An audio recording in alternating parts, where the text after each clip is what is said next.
มาใส่ตนเพื่อความหวังให้เป็นผลสอนสิตนให้สมดังใจอีกน้ำผู้ยังดินหนทุกอย่างสอบหาวิชาต่างๆเพื่อมาสอนซื้อผ้าแดงมาจากต้นเมืองแปลงพันจะได้จบการจบอันปีนี้ไม่จะได้จะบอกหรอวะแค่ที่จบจะไม่ว่าภูมิใจหลายเพราะว่าจะได้ใส่ประสบการณ์ที่เคยเรียนมาเพื่อปัดทอนให้บรรดาน้องๆนักเรียนโอเคจะได้จบแล้วอยากเป็นครูสอนเราจะเห็นอย่างยังตามมาใหม่แล้วคือได้มาเรียนครูแล้วเพื่อจะได้เป็นครูเป็นครูโอเคใหญ่อันนี้แนะนำตัวเลยกันหน่อยภาษาอังกฤษภาษาลาวภาษาอังกฤษก็ได้ภาษาลาวก็ได้ภาษากระมุกก็ได้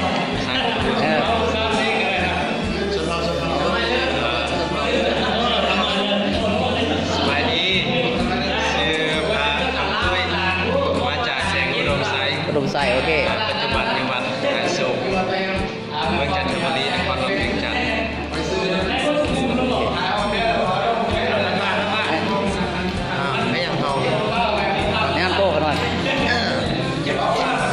ชื่ออาโบทองมาเป็นสิงหวังเป็นซุปเปอร์สตาร์รอดที่สุดในห้องโอเค My name is Mang Em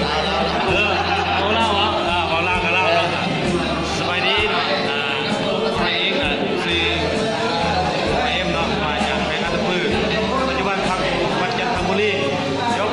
แกมพรแล้วก็สรุปงานนี่เรียบร้อย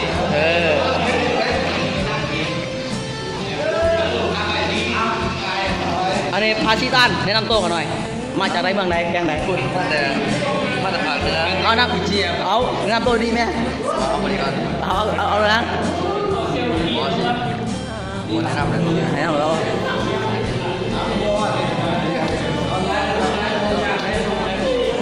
แนะนำตัวหน่อยมันทวีมาจากคำมวนโอเคแนะนำตัวมัมพอดไซด์ด้วยพักพอดไซด์รังสูงสลีกายอันนี้ดิ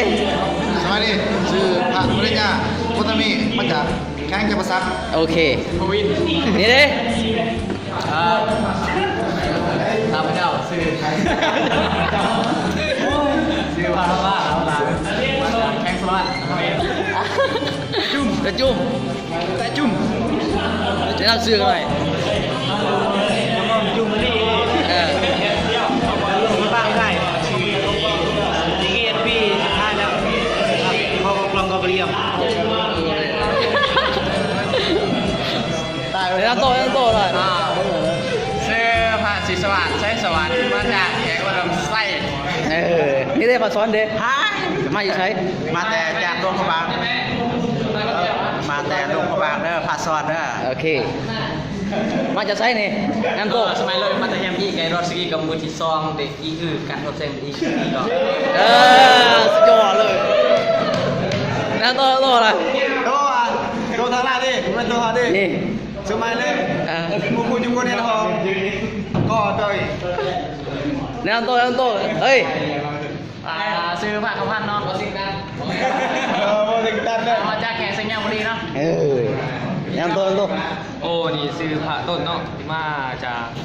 ภาษาสุขุมะนั่นโตโอ้อันนี้มันหาคนรอนะรับแทงนะมาแต่ทั้งเดือนนะเมืองสิงห์เรือโพสรีแม่นั่นโตสบายเลยภาษาบ้านเองโอเคนั่นโตอะไร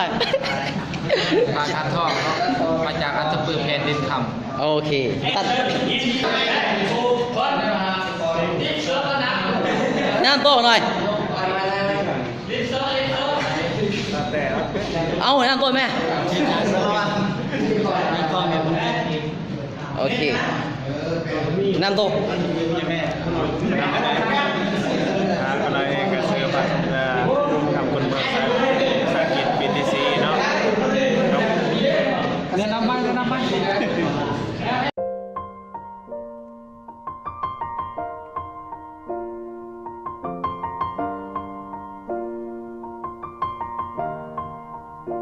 It's been a long day without you, my friend, and I'll tell you all about it when I see you again. We've come a long way from where we began. Oh, I'll tell you